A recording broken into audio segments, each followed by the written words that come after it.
Ladies and gentlemen. Oh. By all means, sir, if you would like to. No, ladies, go ahead. You are so sweet.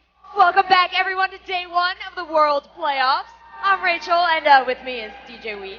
Sorry, I'm so excited for this next matchup, Rachel. I just couldn't contain myself.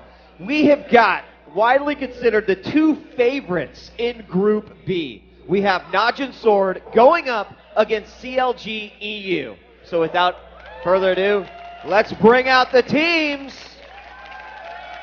First up, playing as the blue team, they competed all over Asia. They are one of the most popular teams in the world. Please welcome to the stage CounterLogic Gaming EU.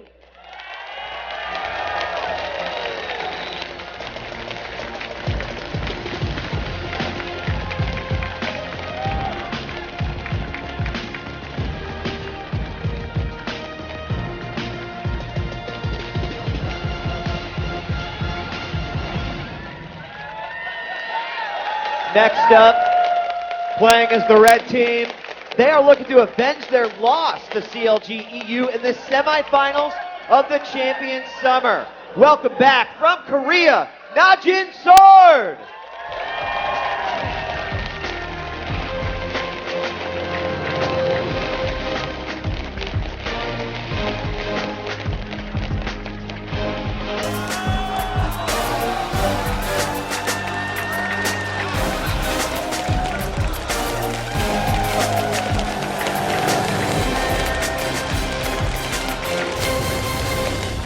Both of these teams have a lot to prove. Let's shoot it over to our casters. Give it up to Freak and Riv.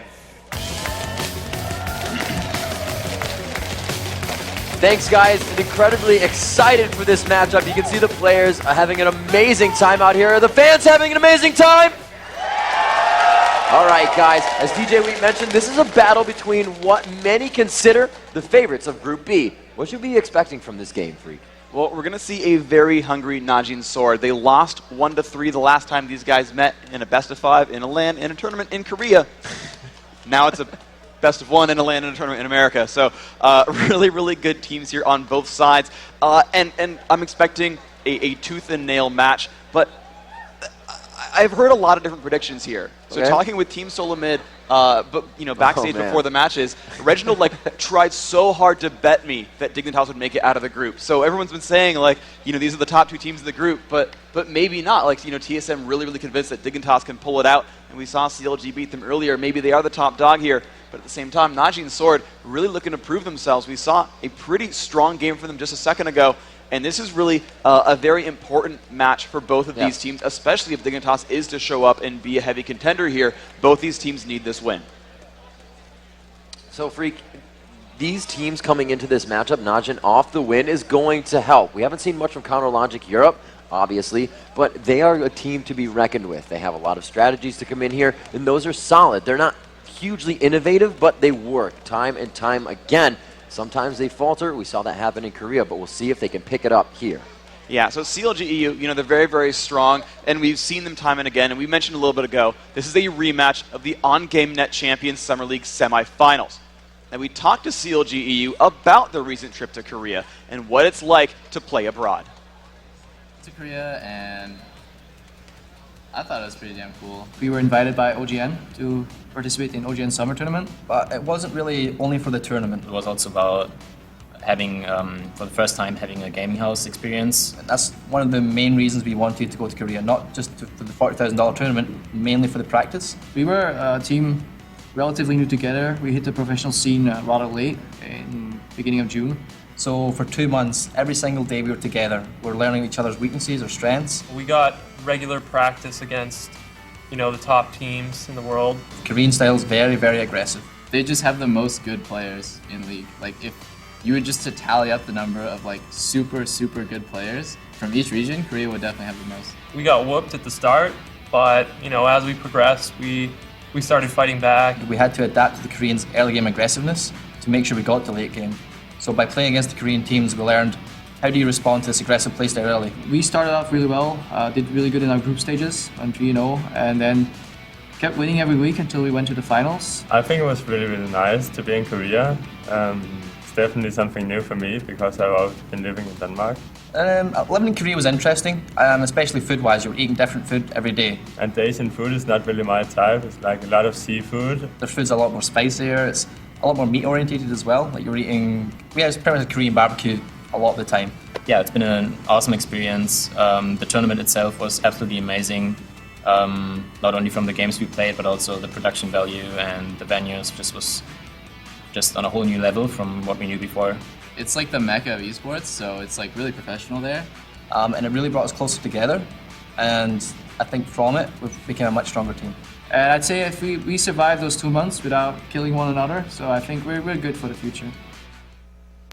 And there you have it, guys, straight from the words of their own mouths. It's so big to get that international experience. It pays dividends in the end, and you can see just how much they've really taken from it. But now let's talk about CounterLogic's opponents, NaJin Sword, and their keys to beating CLG this time around. Freak, they're going to come in here, and they're going to have to make some early openings in CLG Europe. Exactly. This is really, it just plays into their playbook so very well. NaJin Sword is a team built around MachNoon.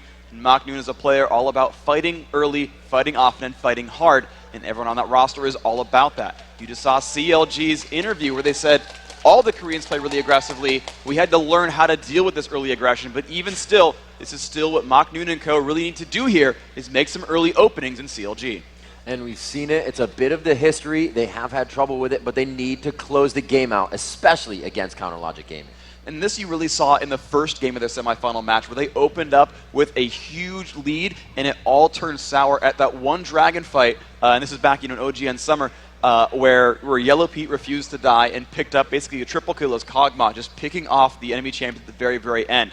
This can't happen again to Sword. It's a best of one. They need to come out strong and close the game out. They need to not throw that lead away. And Freak, the last point talks about top, but it's really about the bottom and mid lane. They cannot focus Wicked this matchup. Yeah, that top lane matchup is really, in Wicked's words, actually, the top two, or the best two top laners in the game. I asked Wicked, I was like, hey, can you beat MachNoon? He said, it doesn't matter.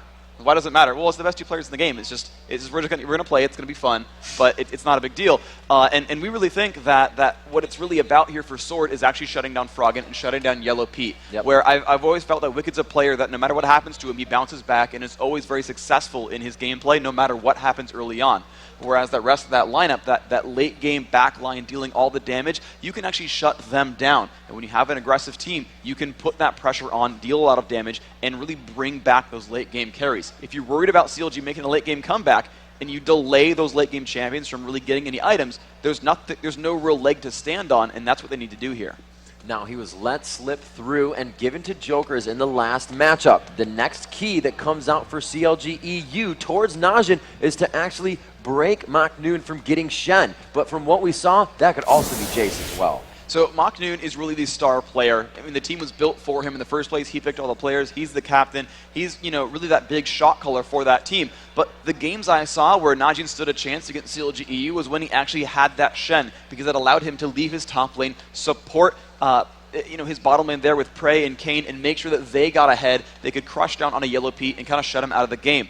And I really felt that global presence, when you've got your best player and he can go all around the map, that's really, really important. Apparently Froggen looking forward to Anivia in this game, putting the wings out. But again, they need to shut down MachNoon's ability to roam around the map and assist his other lanes. They can isolate him, it's a lot better for CLG. And obviously something they can always rely on where they feel most comfortable is to play for the late game. Yeah, it's pretty much an easy key for CLG because they're going to do it anyway. They are all... Froggen, you're distracting my audience. I don't like you very much. But CLG, they're a late game team. They've always been this way. Maybe they pull out something new in this tournament, but I really feel that they're going to build that late game power, and they're just going to keep themselves strong and build themselves up through this match. And you know what? It looks like Snoopy's not worried about it. They just don't need to worry about falling behind. That determination. Snoopy refuses to give up. Oh, there's a smile. You can't break. There we go. See, Wicked's at least human here. The rest of them are cyborgs.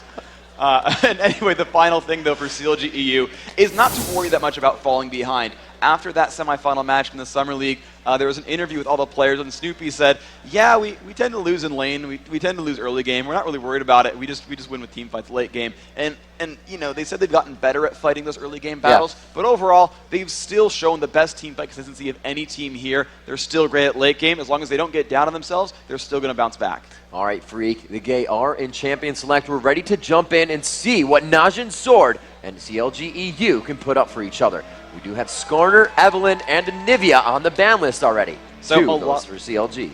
Yeah, exactly. There's a lot of respect bans right off the bat, and CLG EU banning out Jace as well. This is interesting. All the blue teams here have been banning out Evelyn as a primary pick. I think that's sort of denying that as an option for that 5th slot counter pick there, making sure that she doesn't kind of roll the game around.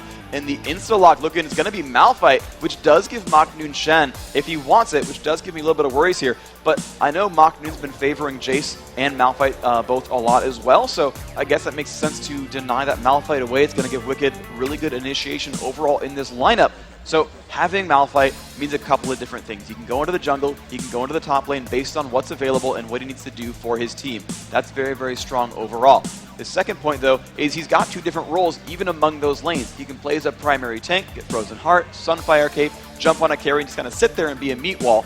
Or he can go full out damage. Sorcerer's Shoes, Abyssal Scepter, Deathfire Grasp, which is the build that Maknoon actually really likes to play, and just kind of jumps in and one-shots a carry and plays as an assassin. There's 2 different styles here really available. And it looks like Counter Logic Europe looking for a little bit of aggression with their picks. They go for the fast, clear, aggressive jungle Shyvana, as well as that support Lulu. Quite a safe support.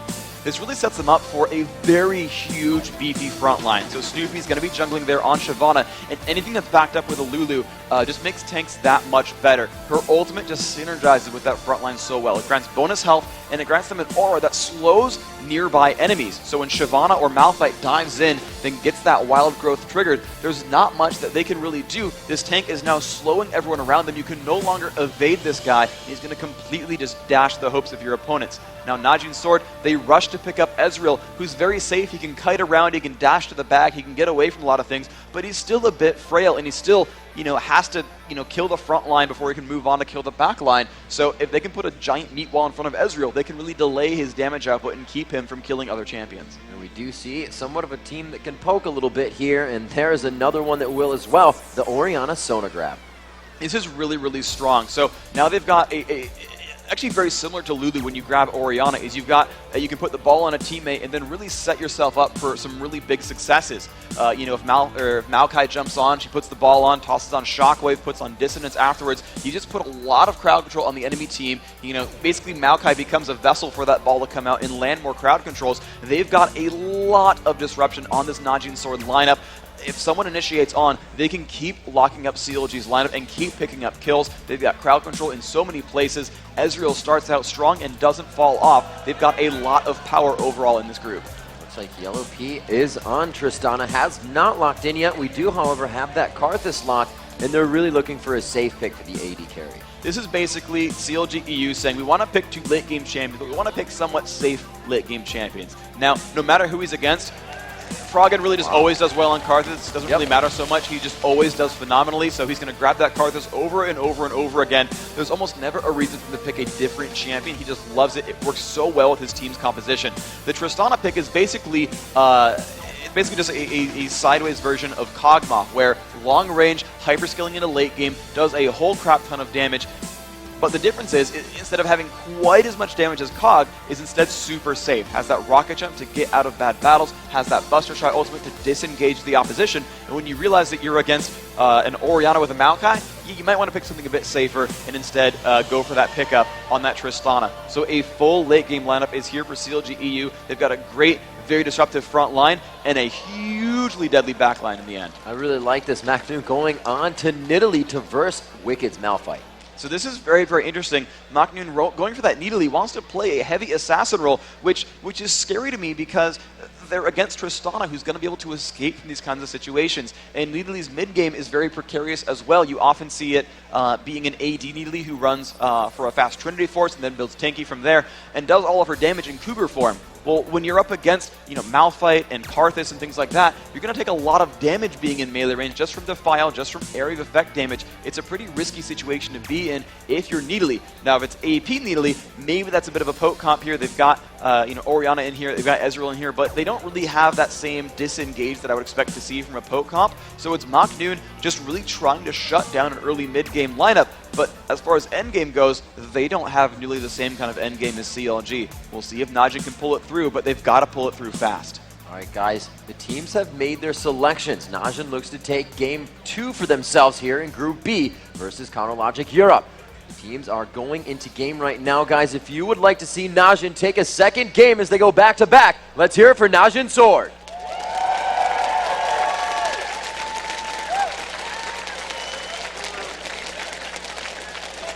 And if you want to see CounterLogic Gaming EU avenge their North American counterparts and push on forward, let me hear you for CounterLogic Gaming Europe. The name still holding true and strong on American soil. You can see that those cheers very much so behind CounterLogic, but the NaJin fans are also in the crowd as well. And we are now ready to go in game. NaJin Sword on the red team. Blue team is going to be CounterLogic Europe.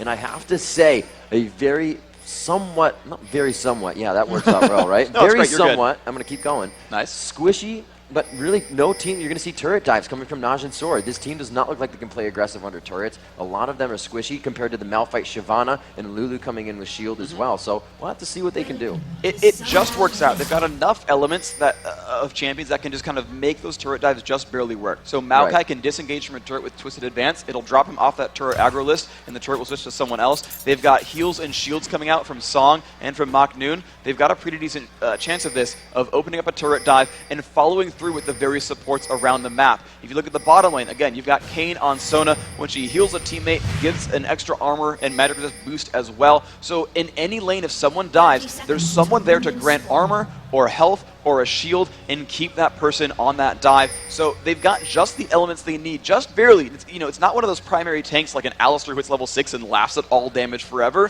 but they've got what they need to actually make those dives happen. The scary thing, though, still, is that they're trying to dive champions who are very, very safe. Trying to dive Lulu Tristana is going to be super hard, especially Tristana with Cleanse. Yeah, that's going to be huge. She can already jump away, then cleanse that out. It's going to be very safe. I don't think we've said it enough, so one more time was perfect. 1:30 into this one, no invades coming from either side here. We do see that Maokai starting at his regular wraiths, and it's just going to be Malphite down with Karthus. They're going to go ahead and grab that. We've seen a lot of teams doing this now. If it's not going to be a jungler that specifically needs that blue, they just go ahead and give that whole lane to that top side. And it's a really good way to just share resources amongst your team and make sure that you're kind of capitalizing on everything. So Yellowpea and Creppo right now finishing the double golems, pulling actually the Lizard to give Snoopy a nice easy start on this red, and they'll still be able to walk in a lane in time to not really sacrifice much experience overall. On the flip side, Maknoon not doing much but dropping traps around the map and trying to keep himself safe. So there's a bit of an advantage here for CLG EU right off the bat. They've got just a little bit more golden experience to share amongst their team. And that blue buff now going to Wicked as he makes his, actually going to middle, I should say, as he makes his way top lane. So he's going to be actually quite hurt coming to this one, but Maknoon has expended his mana, so he won't be able to harass as much as he would like. Wicked trying to get that passive to come back up before he moves up to that Maknoon. I believe it was actually on. The shield's quite low at level 1. There it is, broken, and the harassment already starting from Maknoon. Invasion here by Snoopy in the jungle. He finds Watch, and going into the bush, he wouldn't allow him to take the red. He is going to push the flash out, and that is a lot of aggression taken away from NaJin Sword from the jungle. The difficult thing, though, is Snoopy does not have his smite back up. He's going to pull onto this Lizard. They've actually pulled Frog to kind of fence out and zone away Song, so no one's really here to stop this. Wicked takes a bit of punishment, but ultimately with no one around to stop Snoopy, his teammates doing a great job of calling out who's around, who's moving, and who's not. Despite having no smite and being in the enemy jungle, Snoopy is ultimately safe here. He will steal this red away. That is a very big boost to his team. And that was huge. If somebody were to walk by that, they would have seen that the spawn camp emblem had not died. So you can still figure out that he's taking it. Now that it's down, we're going to be moving off of that. And like you said, Freak, refreshing that red buff and really slowing down that Maokai jungle. He was able to get his blue so he can continue with that speed, but the presence in lane just won't be as strong. 3 minutes and 30 seconds in, we are going to follow if Europe continues to counter gank these objectives. This is really going to be the core strategy here for CounterLogic Gaming Europe. They know without a shadow of a doubt that their late game is ridiculously strong as long as they keep the early game from snowballing out of control. But right now they're keeping the early game very, very tight. They're down a couple hundred gold just from minion farm, but in general they're stopping all the possible aggression opportunities. By denying a red buff, you really deny a lot of that gank power that might come out from Maokai. That early slowing from that lizard buff is very, very powerful. It really helps you pick up kills here. So they're just removing options from the table. Snoopy constantly clearing, leveling up as fast as he can, and he just wants to be present and there to counter gank if something goes wrong. This is really great harassment by Kane. Usually it's onto the AD carry, but they're just hitting Krepo so hard, forcing him to use all those potions. He's not going to be able to help Yellow Pete in a fight. So what they're doing right now is setting him up almost for the kill, having to flash away from that one. The aggression so strong from that Sona Ezreal poke bottom. But we do see Snoopy coming in, trying to push that lane back and say, not going to go down without a fight in this lane. I am helping each one. This bottom lane is Kane being a complete boss. He is constantly harassing the opposition. He had a ward down aggressively in the enemy brush. He's going to flash in for some damage on Krepo, and there's the exhaust. Oh, a little too antsy there. A beautiful shield by Krepo, but he goes in the ignite. Mystic shot for first blood going to Prey. That was amazing, and Yellow Pete was a little bit greedy there. He refused to cleanse the ignite that was put down. That little bit of damage, I think, helped take him down because there's only one bit of damage left, and that was that one Mystic shot. And I'm pretty sure it was no, he did hit it to level 2 Mystic shot at this point, but even still, I think he would have been just tanky enough to survive it if he had just, just cleansed that away and said, I don't want to take that damage. But either way, a beautifully timed aggress right there. NaJin's sword opening up strong. That is exactly what they need to do. But again, they're on a clock here. They've got to keep it moving because when you hit 40 minutes, it's all going to turn around if they don't end it. Wicked getting so aggressed on right now, but he's kind of hanging out because he knows MacNoon does not have much mana. He's not going to be able to heal, and he's not level 6 yet, so he can't be in and out on an attack if he needs to. Wicked still playing quite strong here. Like he said before, two of the best top laners in the world going at it. It's no big deal. We do see Snoopy coming up top through the ward. MacNoon heading back to his tower. But he actually, I like that strat. He made it look like he was heading back, seeing the ward, moves back in, but he sees Snoopy again. So he's only trying to play the mind game here, not the visual game. Yeah, he is absolutely wasting a lot of Snoopy's time. Snoopy will eventually come back in. Wicked, though, still is going to have enough mana for one more Seismic Shard if he does finally come back in. MacNoon with great ward coverage keeps that one away. Snoopy putting an aggressive ward there by the Wraith Camp, and now he's sneaking around through the jungle. MacNoon will not see this come in. This is the perfect thing he needs to do here. The turret will give him vision right now, and MacNoon is still not level 6. His speed is slowed there by Wicked. The flash is out, the exhaust goes down with the ignite, and MacNoon will surely fall to Wicked. One for the top lane. Excellent gank overall. That is them all using their summoner spells, and that is why you bring exhaust on Shyvana. She's normally not the best ganker without any innate crowd control, but she's so fast, durable, and just safe overall that you're allowed to bring an offensive summoner, no flash at all on that champion, and still make those ganks happen without dying in return. So he does have teleport. He's getting back to lane quite quickly. He's not going to lose too much experience off of that. But now as they go back, that's 2 Dorans going in the hands of MacNoon. And the AP build starting out from Wicked. It looks like they're going to use this ultimate now that he is 6 to start something bottom. This is going to be very, very scary overall. MacNoon putting on some aggression. He used his summoner teleport here, MacNoon, so he's not going to be able to really roam around the map. I actually don't like that very much. As soon as Nidalee hits 6, she gets a giant spike in power, and with that bottom lane only being 5 and 4, that's actually a very huge relative power jump. So, she really would be able to bully out these champions to make dives happen, but that's not going to be the case here. She's actually going to stay isolated in the top lane for a while and hope that Wicked won't leave either. They did see Malphite coming around there. There's that vision ward in the brush. They're going to stay back here. It looks like they are making for the counter gank. Prey actually fires one off. They know that this fight will not go well with Unstoppable Force, so he gives away that they have a ward there. He didn't even want to deal with that situation. Sometimes you want to bait it out, Freak, but that was smart play there with the amount of strength they had. Yeah, even though they had Watch waiting around on the wings, it was still a level disadvantage. If Kane were 6, they'd say, sure, go for it. Oh, and as soon as he leaves, they are going to get the kill down, and they just play the momentum of that bottom lane. Hitting level 6 first is always a huge deal. That is exactly what happened there. They said, okay, Prey, you've got True Shot Barrage, go. No matter what happens, the root will last long enough, and we're going to give that kill onto Krepo. If Krepo were 6, he might have withstanded that damage, but that's what happens. One early advantage means you've got a half-level window to jump when you've got ults, and they don't, and they played that one perfectly. MacNoon throwing a ward down at the blue bush. They're trying to really get aggressive warding down here. Yellow Pete getting a little more range on his shots, and you can see he's harassing a little bit more with that as his passive makes that range longer and longer per level up. Snoopy down bottom as they're waiting Repo to get back to lane. The turret's very low here. They've prepped it to be taken down. The aggression from this lane is definitely to dive this turret after it's taken. And Yellow Pete has been staying there quite a bit. We saw Prey pushing him back past the turret as they were farming the minions there. And they have their own minion wave coming back up on this. So they should be safe for now. And we'll see Snoopy return to the jungle. And ultimately, they can't aggress on Kayn. He's level 6. Sona has Crescendo and Exhaust up. There is no dive in the world that would work on these guys. As I say, they're probably going to die. Crescendo goes out. The power cord killing Yellow Pete right away. They turn this one out. Keep trying. Crepo taking a lot of damage. The shield is on. Essence Flux. The caster minions could be the kill, but Prey finally gets the basic attack. And that is just an ill-fated dive right here. CLG, they know they had the numbers advantage, but they had no health. Kayn just simply sat there and was like, okay, Crescendo to the face, no problem, thanks for the burst damage, and just picked up the kill, and suddenly all the damage up that they were relying on was just gone. The exhaust came out again, and those cooldowns, those are so incredibly important as cooldowns. They were there, and they just turned that fight absolutely around. 2 kills for nothing. NaJin's sword, not only are they making the aggressions right here, and then of course as they have matches where they go for the dragon, picking themselves up even farther ahead, but on top of that, they're just getting kills thrown at them as well. This is exactly what NaJin's sword wants.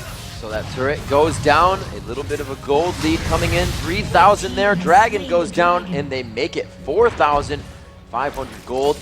It's going to be very big for NaJin as they come into this game. Kind of finishing some good items, just to boost mobility for Cloud for Watch to get those ganks down for himself. Healing up off of his passive, continues to go around, but here comes Requiem. It may find him 2 kills, but no, Watch has just enough health, and we see MacNoon go down.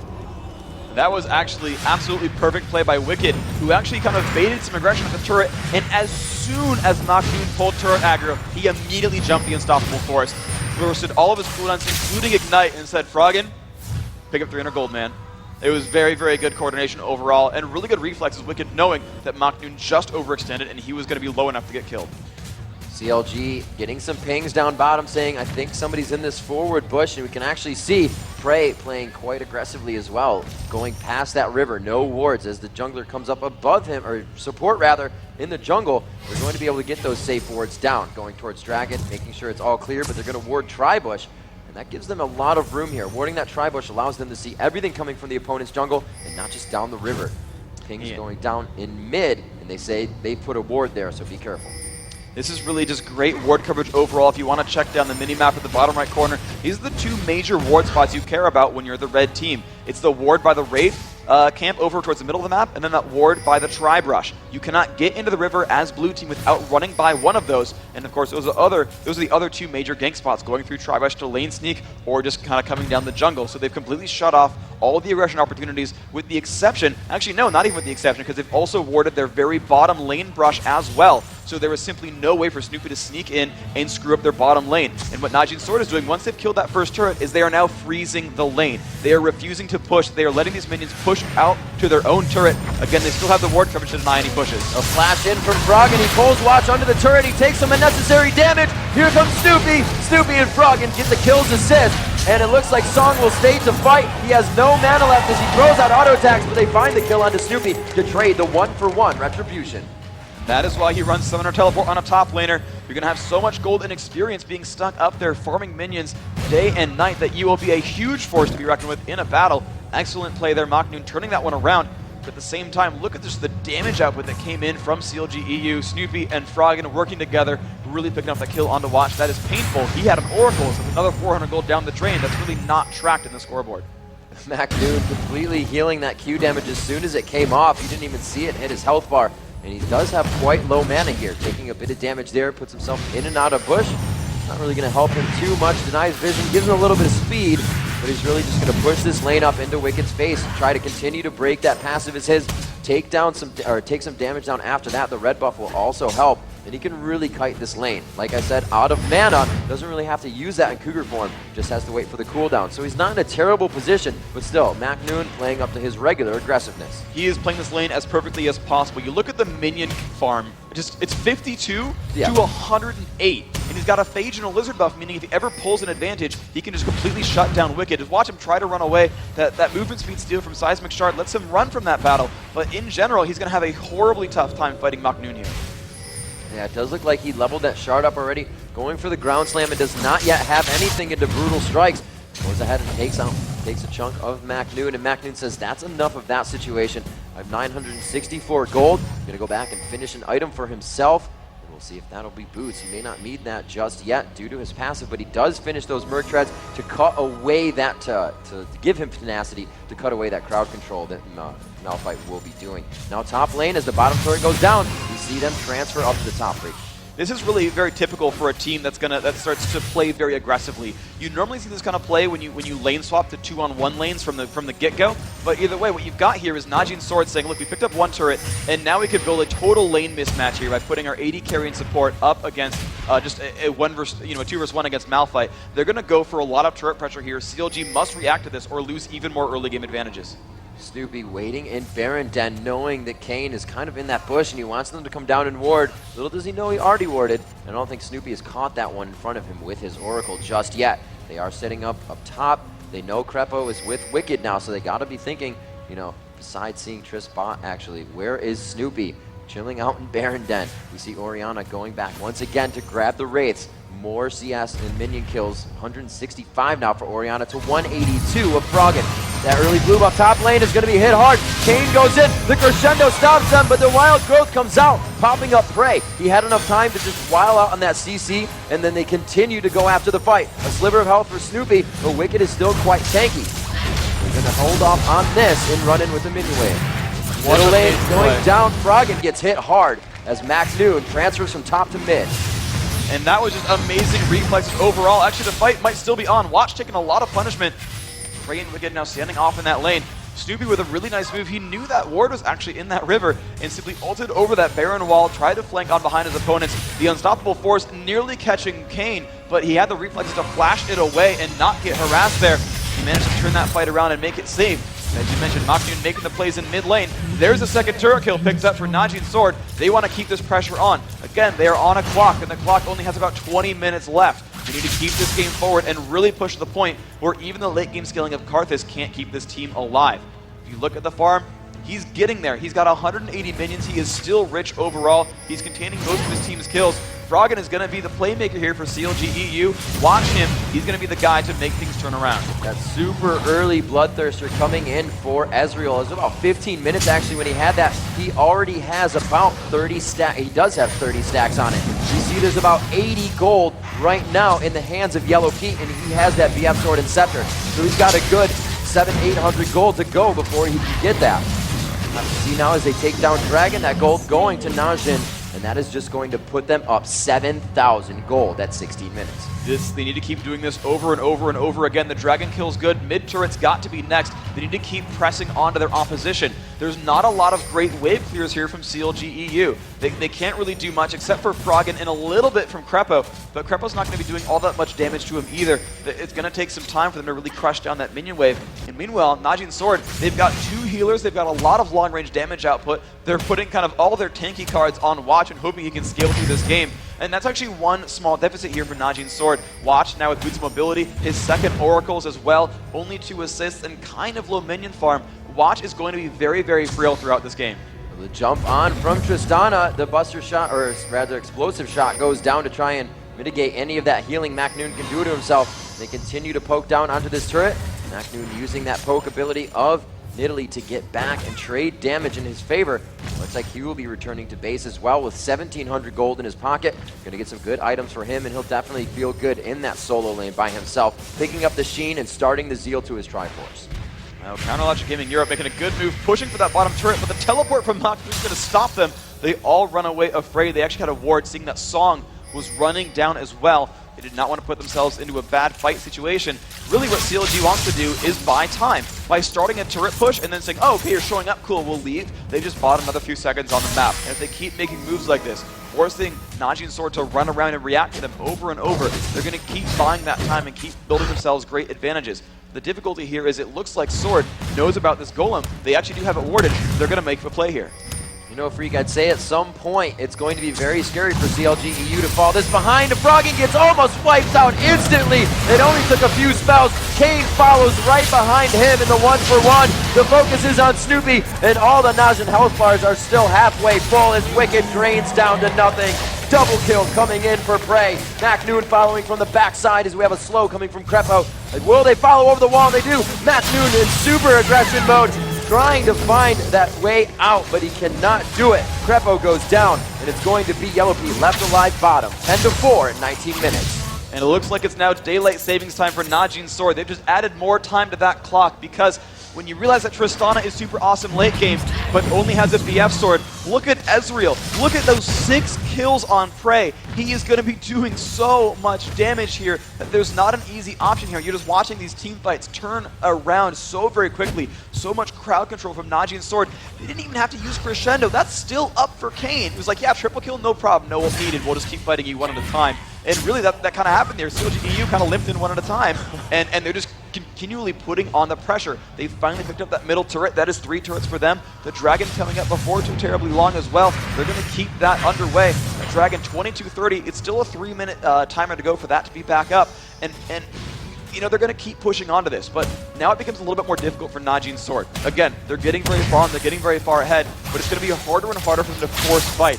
These turrets are now harder to reach. The impact of a single dragon starts to mean less and less as these teams get more gold. The pressure is still on them to make some moves. So, Freak, we see the importance of farming. 225 minions in mid for Karthus, 221 for Orianna. Obviously, these minions don't just spawn in lane. Where are they getting all of this? They're running into their jungles and sharing the resources with their teammates. They're running in there and saying, hey, you know, this camp, and it's typically the Wraith camp. That's usually the most frequent one there, is they just run off to that side and pick them out and pick up a bunch of gold. Now, those Wraiths aren't worth as much gold individually as lane minions, so you have deceptively large numbers of minion kills that aren't really worth the same amount of gold each, but it still builds in these really good advantages. They're still getting a lot of gold every time. It's about 60 gold every time you clear that camp out. It's a nice chunk of money. Some even go for the Wraith camps as well and keep clearing more things out. You see bottom lane going quite aggressive on YellowPete. The cleanse is used and he pretty much avoids everything there. And we can just see NaJin hightail it out of there saying, wow, we just blew a lot of cooldowns and we're being closed in on. But this could be bad. EU has been on their heels in every fight as NaJin turns it around seamlessly within a bush, within the open. And it looks like CLG knows this. They turn around and say that was not our engagement. But look at the split push coming now from NaJin. They just leave Prey top, and that is going to be a huge split pusher. Ezreal can get that attack speed up as he hits his abilities and really crush down turrets. That was a really risky move because they had what was a 4v5 at the bottom half of the map. If CLG was able to catch them, they could have turned around a 4-for-0 trade right here. Froggen in a duel with Prey, doing so much damage back to him. Can he pick this up? Oh, he gets the heal. That may be very helpful for him. Wicked is there, however. They put Karthus on the other side as the flash went down. A lot of damage going towards Wicked. He unstoppable forces out of the fight and gets Crescendo to go down. After using his ultimate, the focus on Crepo will for sure be a tower dive. And another double kill coming in for Prey. NaJin sword support. Kane picking up a kill as well. And now up 12,000 gold. They're going to make a move for Baron. They feel strong enough that they've got what it takes to kill off this epic monster here before 22 minutes.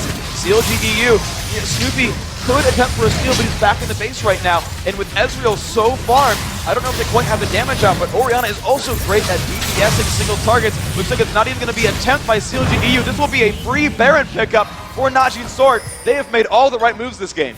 Freak, I believe that's the second fastest Baron we've seen in the tournament here. 22 minutes in. They have great items under their belt and almost finished Triforce, which just got finished due to that gold coming from Baron. 8-0-3 on Prey this matchup.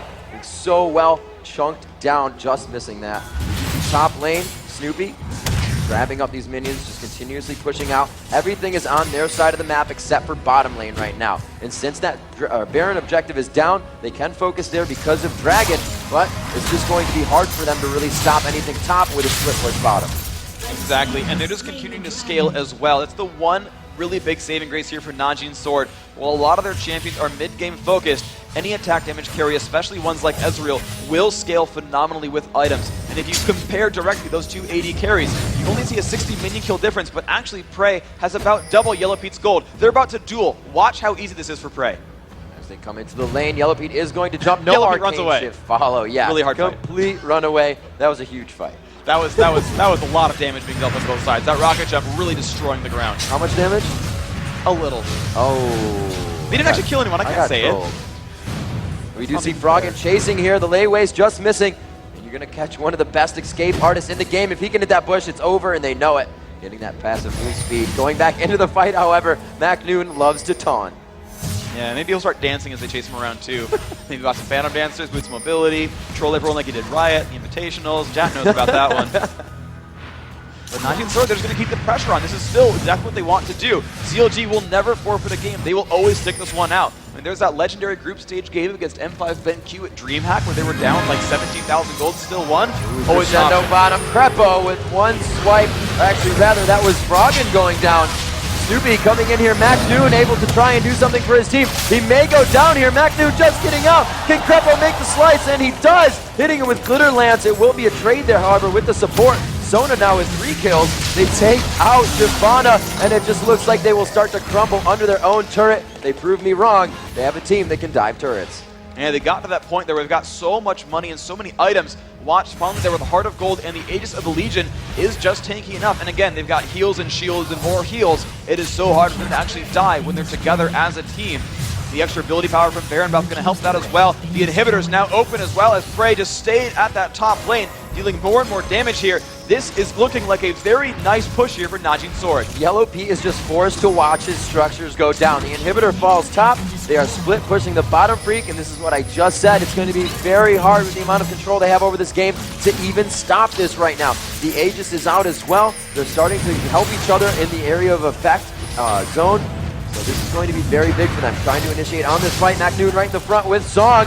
Zong being very aggressive right now as they just wipe out Crepo. As they see the health bars go down, this says we want to initiate that much more. Going right in on Yellow P. NaJin hardly taking any damage. And they're the Twisted Advance locking up Yellow P. They're all about the Nexus turrets now. The inhibitors are down, but they're just fighting for the fountain steps. They are keeping them on the fountain and not even letting them heal.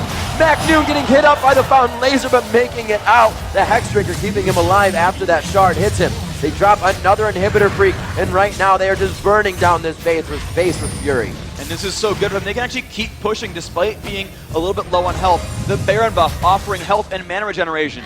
2 members of that team actually have heals. NaJin is back to half health despite almost dying, taking a lot of damage from that fountain laser just a little while ago. They are ready to push down this mid lane as well. CLG knows it. They're actually set up and ready to defend this. They know that they can really not hold against 3 dead inhibitors. But look at the burst. Froggen taking a lot of punishment for trying to be, nearby to the enemy team, and they're just going to keep pushing forward. Another turret is about to go down. This is not going to be good. They have a little bit of time to work with here. EU needs to at least hold off for 3 more minutes. At 29:06, that Baron is going to come back up, and they need to dance it out in the best dance they've ever had of their life.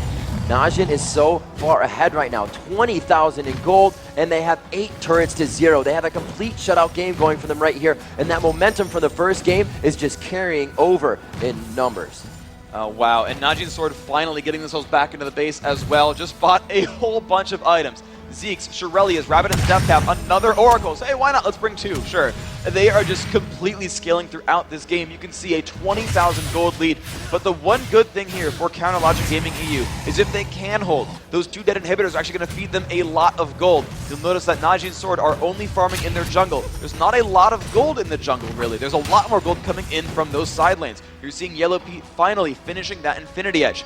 You've got Wicked on Malphite finally starting to get some items for himself as well. The Sunfire Cape is done. He's still able to initiate. He's still got a lot of base damage. You've got to realize that even though Ezreal is super farmed, he's level 17, he's got a lot of offensive items, he doesn't have a lot of defensive items. Now, unless NaJin and Song can really put up a lot of support onto him in a burst scenario, he is still burstable and killable if all of CLG EU is able to collapse. This might still be risky if the fight goes exactly perfectly for CLG. Now, Freak, when you're this far behind in the game, and so actually the fight may happen here, so we're going to get ready for that, as Wicked tries to Unstoppable Force through there and execute onto Prey. If his team doesn't have enough damage to follow up, how do you now start this fight that you came to try and do? Well, they want the turret on their side if possible. Like, this is an example right there where Prey is in there in minion range. He's going to initiate it. Let's see what they can do. Unstoppable Force and Wild goes for off. Wicked is the focus that he gets out alive. 2 members drop instantly. Froggen and Snoopy go down. The Requiem comes out for a bit of damage, but it looks like it just tickles NaJin. The GGs are coming out as they push the final turrets in the game, and that is going to be Yellow Pea heading for his fountain. NaJin jumps on the fountain and flashes off the fountain. They are finishing the last Nexus turret. It's now We do see them just milling about right in front of the fountain. They are just messing with the fountain laser. The damage is going down on the Nexus. NaJin going up 2-0 and taking out CounterLogic Europe. Nice job. NaJin Sword playing that one so clinically. This was like a different team from the one we saw in the OGN Champions Summer League right there. They came out with a vengeance, aggression from minute one. The confidence too, picking early game champions over and over again, saying, you know what? Yes, we'll pick Melee to shut down Malphite. We know Malphite's better late game. Nah, they're not even going to get to late game. Karthus, Tristana, no problem. Let's press it now. Let's go for kills now. Let's keep the pressure going. They grabbed a heavy ganking jungler from Maokai who can clear the jungle pretty rapidly and then move on to those lanes and pick up kills. And pick up kills they did. NaJin Sword opened up a lot of openings there, dealt a lot of damage, and then closed the door. And they shut that game out. That was amazing play by Sword. Every single move they made was the right one. Beautiful job. You know, Freak, it's different. Usually you don't see a team consistently going for the support. When it's not a sustained support and you have somebody that's going to help out their AD carry by a shield and has to stay close in the fight, they picked up so many kills off of Crepo because they continued to power court him. Just Kane doing such an amazing job, continuously harassing, setting up that lane to be ganked, and just killed whenever they wanted. They prepped the turret really early, they were diving under it, and they were just having the time of their life in that bottom lane. Yeah, it was just absolutely perfect. It was a full poke lane with Sona Ezreal. When you've got a lane like that, you just keep looking for damage. And it seemed like Crepo just wasn't quite ready for that. He kept taking harassment over and over. And I don't want to clown on him. He's an amazing player overall. But that lane really was opened up by NaJin Sword and especially Prey and Kane together, opening that bottom lane for all the aggression. So now let's take a look at what that means for Group B so far. We are halfway through Group B. Got a lot of games played. Let's see what the standings look like here. NaJin Sword starting up at the top with 2-0. CLG EU, a little bit of a mixed bag here at 1-1. We're going to see Saigon Jokers versus Team Dignitas up next. The thing to remember here is there is still the option of all sorts of crazy, weird ties to still play out here. We've got a lot of games still left to play. The last 3 matches coming from Group B, we still don't know quite who's going to come on through. It's going to be neck and neck. These guys are fighting for elimination with a chance to move on to the quarterfinals tomorrow. So, Freak, how do you feel about a game? If you were in this one, I love Froggen's build as well at the end. Selling out and buying 4 Haunting guys, just knowing. But coming into this game, when you can't even build what you need to build, your composition isn't even working, then innovative strats need to be brought in. Is there any way to really flop a composition to work a different way while in-game like that? I think really a lot of that was more their play style than their composition. Okay. I think they weren't prepared for a lot of the openings that were made. I think the general builds they were going for, the champions they went for, those were all still going to work actually quite well. That it was just getting caught out one too many times. You know, we saw that gank at bot lane where they threw away a double kill by jumping onto a Sona with exhaust and crescendo. It was just mistakes made in game. I think they had what it took. They just made a couple of bad decisions. Now, we're going to see one of those game-winning pushes up on the replay to see just exactly what it took for NaJin Sword to close this game out. You can see as they go up into that mid lane, it is just Prey dealing so much damage. Wicked dives in. There's that combo. It's Lulu into Malphite. The knockouts everywhere. But there's too much damage. They're so high level. They withstood all that burst. And you can just see how little they cared about Requiem because it's only 28 minutes in. Froggen doesn't have 7 items yet. Normally he does by like 35 or so. But it wasn't that time just yet. Not enough farm for him, and they're just an unstoppable train at this point. When you're a team based on damage more so than utility, all you need are golden items, and they were not able to get those, that gold and those items. They were not able to sort of scale up throughout that game. That was Sword putting on that pressure and making that one happen. You know, Freak, the way they played, and when you're winning in a game, it just opens up so many avenues of ways to win. Usually you see the top lane pushing, but that was all Prey by himself, pushing top, double lift style into the base with Yellow Pete on him the whole time, just like double lift had Shen on him the whole time. Just continuously knowing the mechanics, knowing the limit of your champion and saying, I can get the most out of this right now. And having that in different parts of the map, knowing that your team just has a complete upper hand to dictate the game is really what just made it look like that was an easy game for them. And it was a couple of tricky risks as well, though. You know, the dives early on, the pushes on the turrets, especially that split push where they knew it was 4v5 on the bottom lane, and they still went for it. They actually still went aggressive. Sword, they went in, oh, there's 5 of you? Okay, we'll back out. I think Wicked went back. Now let's go back in and try to bait some more effort out, right? Let's try to keep them, down to this bottom lane. And the entire time, Brazier like, no, I'm not helping you guys. I'm going to kill a turret. Like, don't worry, you guys are fine. I believe in you, right? And so, to have that confidence to say, it's hard to kill secondary turrets. It's hard to get turrets number 4, 5, and 6. It's a bit difficult overall for a team.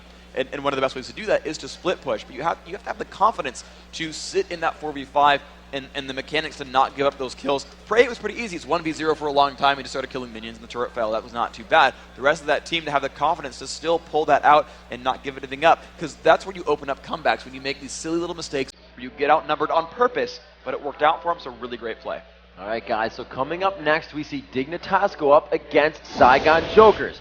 We'll be back in just a few minutes with the League of Legends Season 2 Championship matchups.